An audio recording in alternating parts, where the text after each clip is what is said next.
Hello, and welcome back to the Alpha Male Podcast. The podcast where we talk about being an alpha male in today's society, in today's world, what that means, and how to walk that out the right way. Today we're going to talk about a few manly qualities, a few manly traits that today's society has either just flat out forgotten or willfully shuns.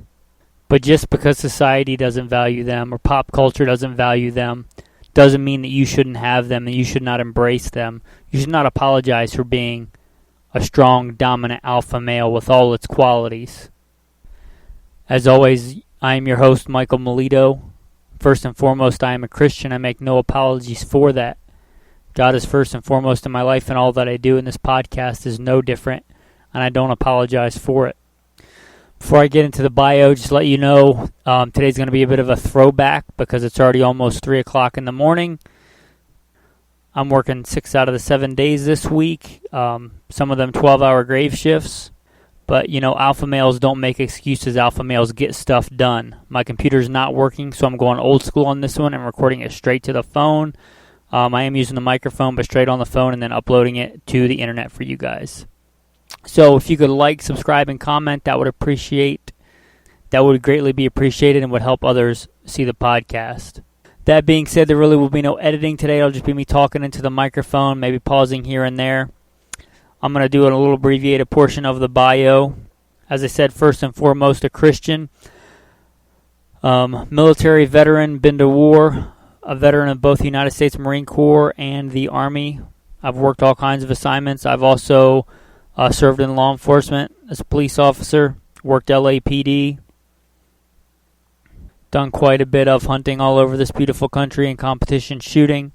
Been very blessed to be involved in all kinds of great assignments, whether that's being involved in securing some of the most secure places in this country, nuclear test sites and whatnot, to being the commander of a tactical team, active shooter response team in a fairly large metropolitan area.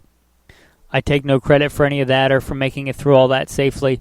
All that I have is a gift from God, and I'm thankful for that. Let's get into today's topic, manly traits and qualities that have been forgotten or shunned. And a big one, the main one, is endurance. Endurance. To go through and push through hardships. Endurance. You may call it something else, or other things may tie into it. In times past, you may have called it grit.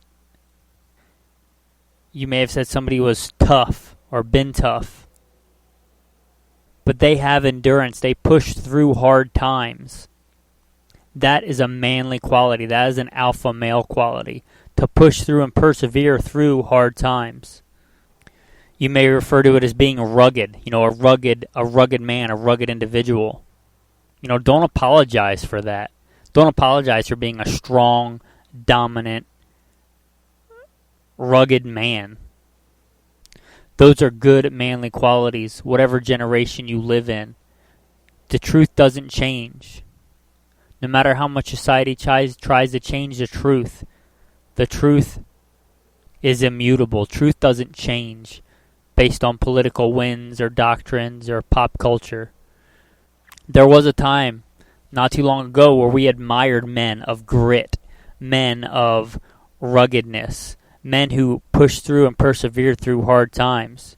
First and foremost, not too long ago, I don't care what anybody says, America was a Judeo-Christian nation founded on Judeo-Christian values, and we looked up and learned about and valued the great patriarchs of the Bible. First and foremost, Jesus. You want to talk about a man who suffered, who went through hard times. He was nailed to a cross. He was innocent and was nailed to a cross, was spit on, was beaten. Look at Moses, who wandered for 40 years in the wilderness. Men like Joseph, who were sold by his own brothers as a slave, who endured those hard times. We used to look at and revere those kind of men, and even if it wasn't the most important ones, not the ones in the Bible, not too long ago we revered men like, Lindbergh, who endured those long flights over the Atlantic. We looked at and respected men like Audie Murphy. A lot of young men today might not even know who that is, but we respected men who went through those hard times and suffered for the sake of others because it needed to be done. Now let me preface this by saying that you should never seek out to suffer. I would submit that should not be, you should not look for suffering. You should not be a sadist nor a masochist. I'm saying the primary goal of society and of your life and for your life should be seeking the truth and pursuing the truth and justice and mercy. Those things should be more important than to live a life without suffering. Suffering is a part of life in this broken world. I don't think anyone needs or should seek it out because it is a part of life and you will encounter it. If you do encounter it, your primary thing should not be to get out of suffering. Yes, you should look for ways to avoid suffering, but if it comes down to doing the truth or speaking the truth or not suffering, you speak the truth, you do the right thing. That should be more important in your life and in our culture as a whole. And somehow we've forgotten that. Somehow we've gotten off of that track. Now, I can't see the future, but I know that if you are a Christian man and you walk out the Christian life and the Christian lifestyle, you will be persecuted. You will suffer. You will go through trials and tribulations. Not because I can see the future or because I know you, because I know that Jesus Christ doesn't lie. And he says, in this world you will have tribulation. You will have troubles. Especially if you walk out the Christian life. I certainly have. Sometimes we suffer for doing something stupid or doing something wrong. And that's fine. And that's, sometimes we suffer for those reasons. And hopefully we learn from it and become stronger for it. And don't make those mistakes again. Sometimes we suffer, like Jesus says, in a manner reflecting Jesus and the disciples' suffering. We suffer for doing good. And Jesus says that's blessed. It says in the Bible that that's blessed. If we look at 1 Peter, it says, "For it is better, if it is God's will, to suffer for doing good than for doing evil." As a Christian, if you walk out, if you shine as a light, just like that game Whack-A-Mole, if you're an alpha male and you stand up for doing the right thing, the world, people will try and beat you down for whatever reason.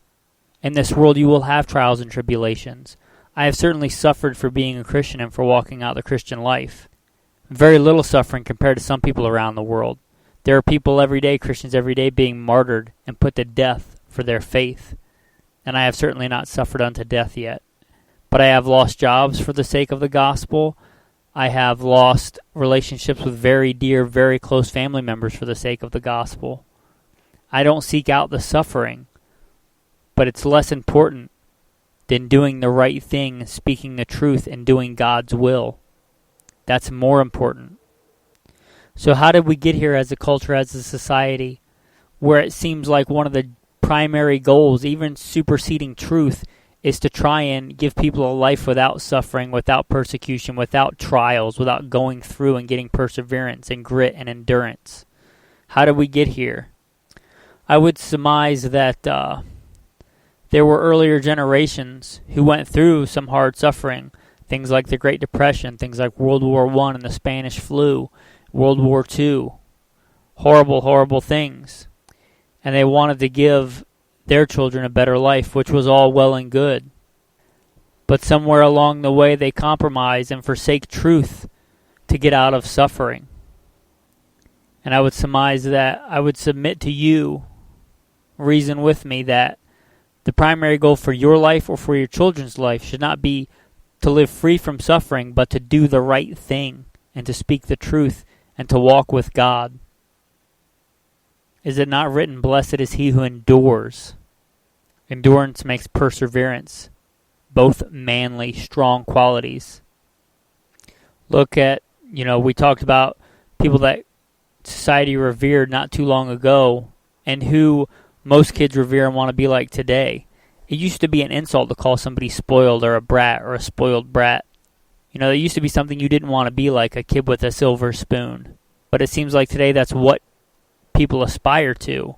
Now this is the Alpha Male podcast, but I even remember seeing commercials back when I had a TV, which I don't anymore, thankfully, but of a toy for little girls called Bratz. Like that's something they wanted to be, like a spoiled brat. That is not something you should want to be. Again, I'm not telling you to go out and seek and look for suffering unnecessarily. I'm saying live life in an honorable, just way, speaking the truth, walking out your faith, doing the right thing, and you will suffer. It's just part of life. And when it suffers, don't forget that manly quality of grit, of powering through it. We said it used to be a manly quality, and just sitting here thinking about it is not a rich or poor matter. Look at the founding fathers. Look at, George Washington. Now, he wasn't poor. He had a lot of things going for them. He had a big farm. As I recall, he was like one of the number one beer producers, if not the number one beer producer in the country. He had wealth. He was a wealthy man. As were a lot of the founding fathers, successful in business, successful landowners, wealthy. But I don't think that anybody would call, George Washington's life a life that he spent trying to be free from suffering. He could have probably gotten out of a lot of suffering if he'd just did what, somebody else wanted him to do instead of standing up and saying, no, this is the right thing, and going to Valley Forge and freezing and suffering. Likewise, the founding fathers who signed the Declaration of Independence, knowing that if it didn't go right, they would be persecuted, they would be hung, they would die.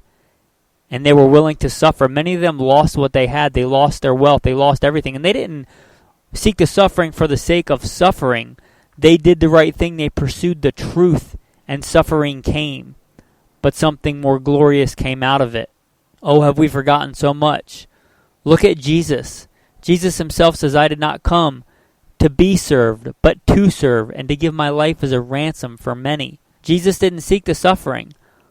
But when Satan came to Jesus and said, if you will bow down and worship me, I will give you all these kingdoms. Took him to a high pinnacle and said, all that you can see I will give to you. And Jesus said no. In the garden he prayed that he wouldn't have to suffer. But he said, not my will, but your will be done. Jesus did the right thing even when he had to suffer for it. And look what it brought about. Look at the fruit that it brought. The redemption of the world. What we could never atone for ourselves. Atonement and life everlasting. He endured suffering for a moment and received eternal glory, a name that is above every name. But it didn't come without suffering. Look at the other great men of the Bible, like we talked about earlier. It talks about a time to come. Jesus talks about a time to come. He says, as it was in the days of Noah, so will the coming of the Son of Man be. Now, I don't know exactly what that means, but I know that in the days of Noah, only 8 were saved. It says, as in the days of Noah, men ate and drank and married and were given in marriage. It says, watch, you don't know the day or the hour. Now, when that happened, the ones who God saved, they got in the ark. And we think of 40 days and 40 nights. That's how long it rained.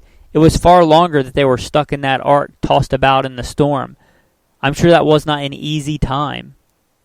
Likewise with Lot, the men in the city, they were all killed. Lot was delivered out of that. But he still was hiding.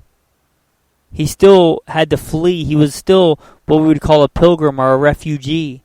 It was not a life free from suffering. Joseph, who was sold as a slave, when he was a slave, he went through suffering. But even at the time it said God was with him, and he was a prosperous man. We used to admire men that went through suffering and persevered. What happened? What happened where we think that the goal in society is to never suffer? Now, like I said, we should not look for ways to suffer, but we know that suffering is part of the human condition. I wonder if that's why things like this ridiculous, Tide Pod challenge is because kids know that suffering is a normal part of life, and they live such a, cushioned, pampered life that they know that they're missing out on something. And I'm not saying that's good that the Tide Pod challenge is obviously, sadistic or masochistic, and you should not seek out suffering for the sake of suffering. That is evil. That is wrong. But they know that suffering is part of the human condition. It's so removed from a lot of people's lives that they kind of know that it should be there. If we look at Rome, one of the greatest cultures, one of the greatest societies, it lasted a long time. And if we look at Rome and we look at some of the great figures and parts of Rome and early Rome, we see that they valued the soldier. They valued rugged manliness and alpha maleness and honor. Honor was a big thing. The soldier, the warrior, was a revered thing. If we look at later in Rome, they become so wealthy and so prosperous, they value things like bread and circuses. They became so wealthy that their men paid other men to go off and fight for them, and they lost that grit, that perseverance. And those stronger men who knew about endurance and suffering came and sacked Rome. Those men were stronger. They went through endurance and suffering and had perseverance. You don't benefit when you pay somebody else to go through suffering for you. It would be like going to the gym and paying somebody else to do 100 push-ups for me. I mean, I could do it, but I'm not going to reap the benefit. You know, if I pay somebody to run a marathon for me, it doesn't make me a great runner. It never pays to pay somebody else to go through your suffering. You get strengthened. You gain endurance. And that's a strong, manly quality. So I'm saying that perseverance and endurance, withstanding hardships, is a manly quality. There is a time to endure. When you know the right thing is to endure hardship. When you know the right thing is going to create suffering. And you don't seek out the suffering, but you know that you can't distinguish the two. To do the right thing means that you will have to suffer. I say a true man, an alpha male, grits his teeth, gets that determination, and pushes through with endurance. I sometimes remember that I kind of have a skewed view of the world. As I said a little bit about my background, I am currently the leader of a tactical team, and most of those men, like myself, all but one under my team, have military experience. And they're not like most other people. A lot of people, especially in today's culture, I think a lot of times they have a skewed view too. They think the world revolves around them. A good cure for that is going and being a private in the military, whether it's the Army or the Marine Corps or some other branch. When you're a private, you quickly realize the world does not revolve around you and what you want. And a lot of military men get that. And a lot of military men also get what it is to suffer, especially, I shouldn't say especially, but I can speak for myself, going to war, being in the infantry, digging a hole in the ground and sleeping in it, being shot at. No matter what your experience prior to that, you realize the world does not revolve around you. And I don't care who you are, the world does not revolve around you. It revolves around the one who made it. And I'm very blessed that I get to be surrounded by men of that quality and that caliber. There's a saying in the military, embrace the suck. Kind of goes along with this. You know, in the military, there are times when it's just going to suck. And you suffer sometimes at the bottom. But if you're a good leader, when you rise to the top, you shouldn't seek to get out of the suffering. You should still seek to do the right thing. And sometimes that means you'll suffer, if you're a good leader, even more than your men. Look at Jesus right before his death. He knows he's going to die, be led to the cross and crucified. He knows that Judas is going to betray him. And what does he do? He gets down and washes his disciples' feet. And he says, I do this as an example. He does that as an example of a servant leader. He is suffering for his disciples, and he is about to suffer to save them and the whole world. Because sometimes being a good leader means to suffer for your men. Now, if you can if as a leader you can get your men out of suffering, that is good and noble. But as we said, the primary goal is not to get out of suffering, it's to do the right thing. I've had experience with different kinds of men as leaders. In my experience, one of the types is a type of man that suffers either justly or unjustly. And when they become a leader, they make others suffer more so that they don't have to. And there's another kind of leader, a leader who, when he gets to the top, he remembers that suffering. And he tries to get his men out of as much suffering as he can. And when it's called for, he suffers for the sake of his men. He suffers to help them. Now,